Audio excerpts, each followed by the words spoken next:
Hello guys, good afternoon. Andito tayo ngayon sa Landicho Private Resort dito sa may Santa Maria, Bulacan. Ito yung isang project namin na swimming pool dito na ginawa last year pa. So binisita natin. Yan.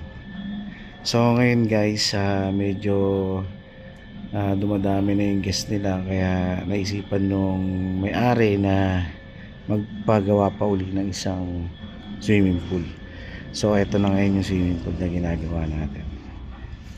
Ayan. Dito naman siya nakalagay. Ayan. So nagda-tiles na rin.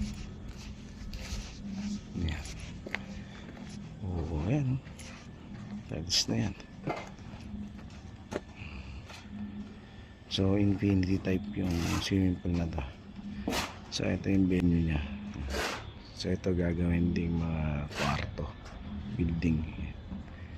So ayan, pangalawang swimming pool na dito na naging project natin dito sa may Landicho Private Resort dito sa Santa Maria, Bulacan.